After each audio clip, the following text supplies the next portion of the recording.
Hi, Kristen. Thank you, and welcome to the Calm and Courageous podcast. You are my very first guest, and I just want to thank you so much for joining me today. And for the viewers, can you tell us a little bit about yourself? Sure. Thank you so much for inviting me. I feel so honored and humbled to be your first podcast guest. Wow. No pressure. I'll try not to, be too boring of a guest, but I am a disability rights and special education advocate. And so basically what that means is as a non-attorney advocate, my role is to support parents, guardians, family members, and people with disabilities in advocating for their loved ones and for themselves in their civil rights, their educational rights, and their rights in the medical and just anywhere that they have a legal right that is protected under any civil right specific to their disability, whether that's the Americans with Disabilities Act or the Individuals with Disabilities Education Act. Those are kind of my two niche areas. But then I'm also a person with a disability myself. I'm an adult with hearing loss, and I have three children, all of whom have some identified disability. And my youngest is actually deaf with multiple disabilities, which is kind of how I became a special education advocate and disability rights advocate, which, I think is how you and I came to know each other and why I'm sitting here today. I love this. Thank you so much. You mentioned that you have a disability, and so you grew up with this disability. Was it I from birth? did. Yes. So in my family, there is a genetic mutation that's passed down. It's a pretty dominant from what we know. It's a progressive sensory neural hearing loss. And not to bore everybody with that medical jargon, but effectively what that means is that over my lifetime, I just lose my hearing a lot faster than what, you know, people do typically by old age. So that happens at unpredictable rates in our family. So I lost a lot of my hearing by the time I was a adult, but I had identified hearing loss at the age of 5. Hmm. Compare that with my youngest child, who was profoundly deaf by the age of 2. So Okay. it's kind of unpredictable. But I am the first person in my family who chose to learn sign language, and that was because our child ended up being identified as severely at the time hard of hearing, and then eventually he became deaf. So we kind of are the change makers as far as how we are embracing disability in our generation, in our family. You know, Kristen, I love that because the whole purpose of this podcast is to embrace it because there's so much ableism and fear around disability that it's even hard to talk about with people. I find that it's harder for others who aren't disabled to talk about disability than it is for the person who's living with a disability themselves. And I just wanted to sort of create a space that was like a soft place, a place that's comforting and also empowering for families and even for adults who are living with disabilities. How Yes. has having a child with disability changed the way you advocate? Because growing up with it is much different than when now you're loving and you're caring for your child. You see the world so much differently. That is such a good question. So I really didn't know that I was disabled. I knew I had hearing loss, and at the time, I referred to myself as a person with hearing impairment. Okay. But I didn't make the connection that that was part of the disability community. Had a child who not only was identified as having hearing loss, but he also was birth injured, which resulted in him being diagnosed with cerebral palsy and among other learning disabilities and a laundry list of things that, we kind of went down the rabbit hole of medical diagnoses over the years because of that birth injury. So that really led to me embracing the label disability and embracing the deaf community. That was something I never identified as being a part of. I never thought I was, hard of hearing or, hearing impaired, learned a lot about what the appropriate terminologies were. But now I realized what an important part of my life was missing by not understanding that that was something that I needed to understand about myself growing up. So I didn't have accommodations in school. The only thing I did was I would take a letter up to my teacher at the beginning of the year in a little envelope that my mom would handwrite that said, Kristen has hearing loss. Can you please let her sit at the front of the class? I didn't have hearing aids, even though I needed them, which is, probably a very complex story that we probably don't have time to unpack today. But I didn't get my first hearing aid, one, even though I needed two until I was in high school. And then when I finally got my first bilateral set of hearing aids in college, which was actually paid for by the Department of Rehabilitation through the state, and they actually helped me pay my tuition for my undergraduate degree, I started realizing, oh, this is something different about me, right? But then really my eyes were opened and I learned a lot about my rights and my identity by advocating for my child. And so it's just fundamentally changed our lives, but truly for the better. So are there hard days? Absolutely. And I will say most of the days that are hard are not because my child has disabilities. It's because the world around us and accessing benefits and accessing services and just advocating for dignity is really what is the majority of our energy is being spent on. And so that was something that I never truly appreciated or understood. And so that's really changed my heart, changed my perspective, and changed my life's trajectory. And that's why I'm the person I am today.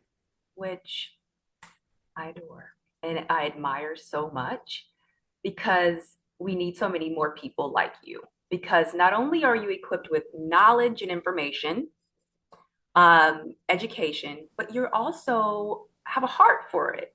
You can identify with it, and it's you can celebrate the disability as a culture too, and deafness. So it's not so much. It's hard. You can be real about it. This is hard. This is difficult, but there's so much beauty in it all as well. One of the questions, there's two things that popped up that I wanted to address. You mentioned that you were aided late. And I know you said that's a long story, but just a little bit about how did that impact you? And was there fear from your family around getting hearing aids, or was it because they're so expensive? Like, what were the things going on at that time? Oh, just a little bit if it's too much. No, it's not too much. So I honestly don't know 100% of the answer to that question. My parents are older. They had me when they were in their 40s. So I think that some of it may have been a perspective on what was necessary for that kind of disability. Mm, I don't know that there was enough understood about hearing loss or the need for early intervention or the impact on, um, early access yeah. to language and all of those things. I don't know that the audiologist would have been equipped to communicate that. Certainly, cost was a factor too. I know for a fact insurance was not going to cover those hearing aids. Um, I do wonder if there was a cosmetic concern being a girl Yeah. and not wanting to, have me be bullied or made fun of. I'm sure Yeah. that those are valid concerns. Of course. And so coming from maybe a generation where there was a lot of othering with people with disabilities that, there was institutionalization and things of that nature going on at the time that my parents grew up, because they're both baby boomers. I Yeah. think that that's very much a possibility that influenced some of their decision making as well, which is not a condemnation. I just think that that's possible, that that's part of what it's multifactorial, right? course. And then I think by the time I did get aided, thankfully for me, and I say thankfully in that because they were unable to choose something for me, had they not, had I not had access to some speech development, I would have been left with nothing, and that would have been devastating for me educationally and with regard to my communication. So I'm grateful for the fact that I was able to develop some language. So for me, I had speech access for a period of time. So I was able to develop literacy, and books were my refuge. So my education, that was where I just like, hid myself away. I used to get in trouble for reading at my desk because I couldn't hear the teachers. So I would read at my desk. But looking back on that now, I think, oh, but I didn't realize that that's what I was doing. That was a coping mechanism. And I really Um, hope that there are parents, I don't mean to interrupt, but I want oh, to kind of like go in on that one oh no, please do. because I think that there are parents who really need to understand the importance of literacy and the importance of there's two things that you said. One, that your mom wrote the note. That was advocacy right there. That was teaching you, hey, you're gonna need accommodations. Take this, assert yourself, and get this thing that you're gonna need. That's a tool that I'm sure serves you even to this day. Yeah. That's one thing. And then two, the importance of literacy for children who are deaf and hard of hearing. We know that there could be a lot of behavioral issues, emotional issues, so many things that can happen when a child doesn't have access to language. And when they don't have that escape or they're not able to learn and read, it can impact them. So I love that you shared that and that you were able to do so much. I mean, you shared your education and you're able to advocate for other families. What is something that you think that you could share with people out here who may have family members who are disabled, friends, or maybe they have family members that are deaf and hard of hearing or other disabilities? How can they be allies for these people? It can be tricky because I don't think people know what to do. They don't know how to support you. So what's a way they can be an ally? Really good question. I mean, I can only answer and speak to my experience. I think there's always a lot of factors that I try to consider when I'm working as a special education advocate. One is a lot of people don't necessarily have the educational background that I do. Um, People come from different cultural backgrounds and have different perspectives on disability, and so aren't necessarily going to understand or maybe come to the same conclusions or have the same opinions about it as I do. Yeah. So I have to be respectful about that. But at the same time, the goal is to be supportive.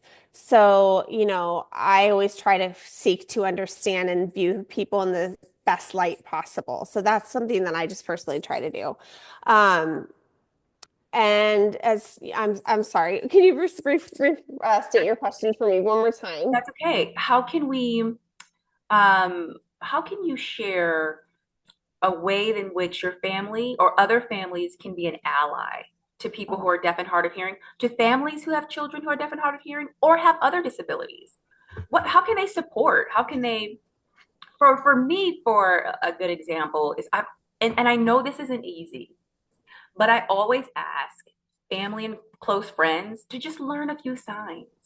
You don't have to be fluent in sign language, but if you're going to be mhm. interacting with my children, because I have two children who are hard of hearing, if you're going to interact with them, just pick up the basic things so that they understand you, and you make it easier for them to communicate with you.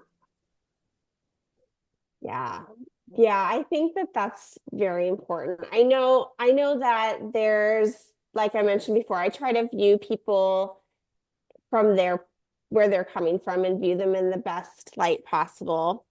At the same time, I think it's important to set boundaries. Mm. That was something that I learned, and it was a hard lesson because there were times when I saw what the emotional toll it took on my youngest child, especially who not only is deaf, but because of his multiple disabilities, doesn't necessarily sign as clearly. Right. We had behavioral differences that were very challenging at times, that were hard for other people to understand or deal with, Yeah. um, that were alienating and isolating. And just the sheer demand and just the pace that our life we were living life at, with therapies and other interventions, that was very difficult for other people to maintain or even just check in at the intervals that we needed. And so that allyship and that support, unfortunately, there was a real withdrawal in relationships over time. Yeah. And so, yes, I mean, anybody who makes an effort to, like you say, learn even just some basic signs is fundamentally Yeah. Yeah. I feel, amazing. More than anything, trying to have empathy. yeah. Yeah. I think it's the greatest for me. That is my love language now. It's Mhm. just trying to really understand, learn a few signs and just that empathy and just kind of in some ways putting yourself in my shoes or sometimes not even my child's. How do you think this experience is for them right now? And just being there to support. Yeah. Um, what gives you hope and joy on a daily? Oh my gosh. My kids are just a riot. They're so funny and so full of life. And my husband is my best friend. And we just, I mean, our roller coaster of a life. And we have a strong faith in God, and that's the bedrock of our foundation in our family. And so we just lean on each other, and that really gives us joy because we have been through so much as a family. And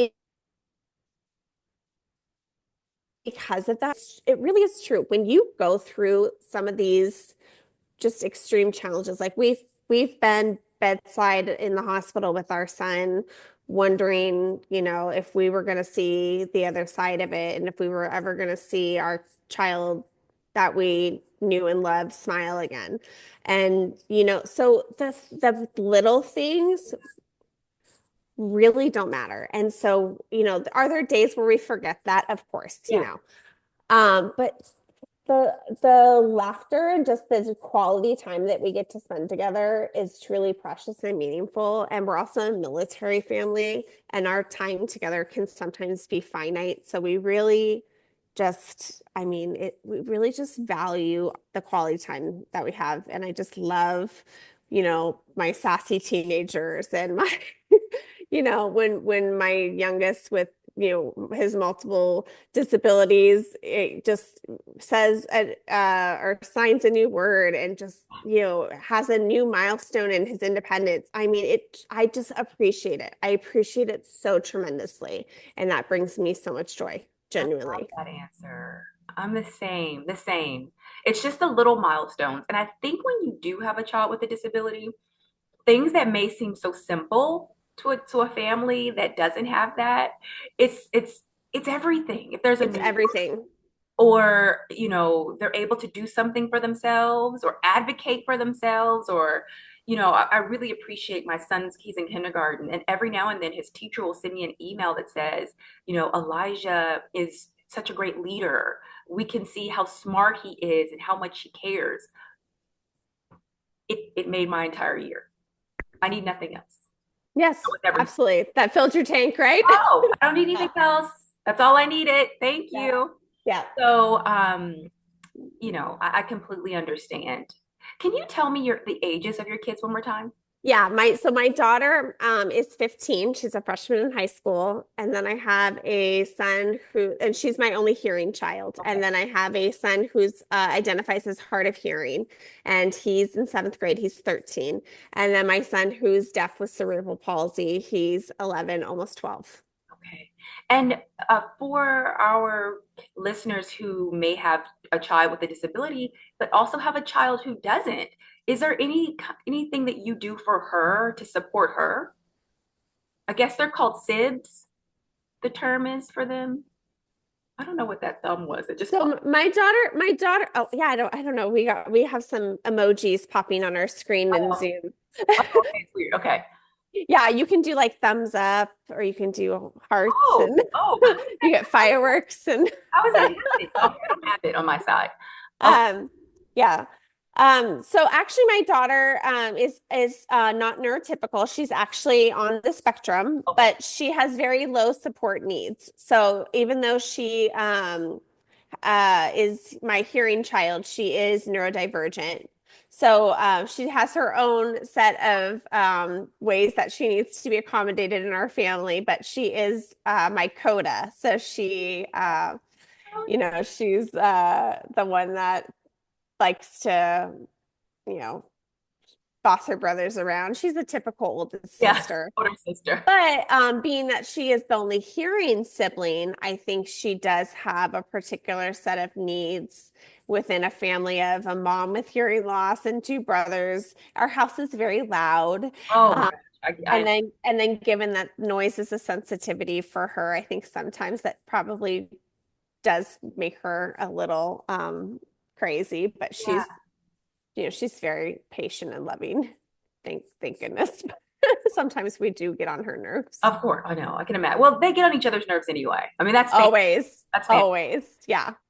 Kristen, I feel like you are a great resource to, whether you know it or not. Sometimes it's hard when it's yourself, but not only are you living it, not only is it your personal life, but you're also serving the community.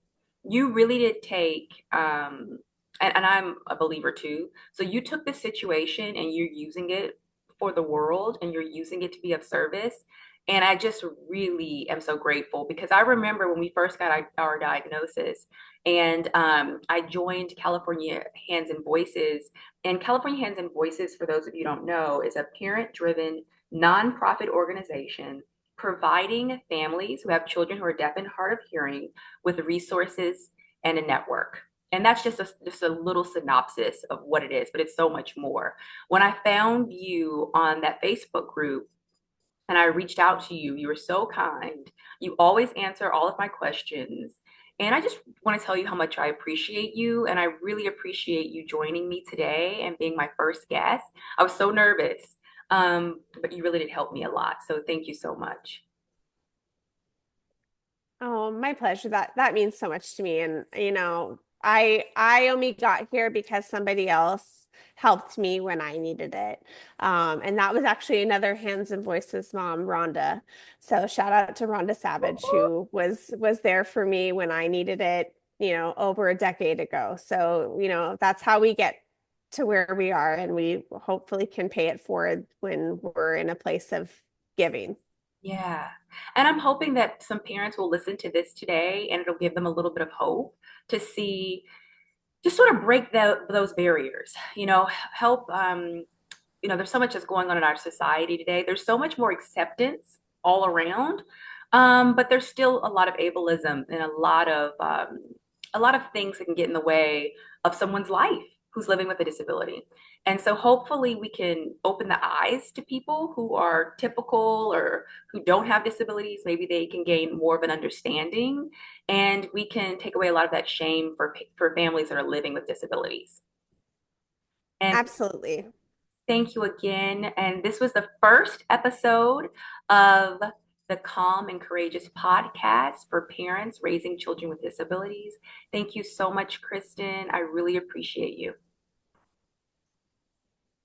Oh, thank you, Ashley. Thank you for having me. Bye bye. Bye, guys.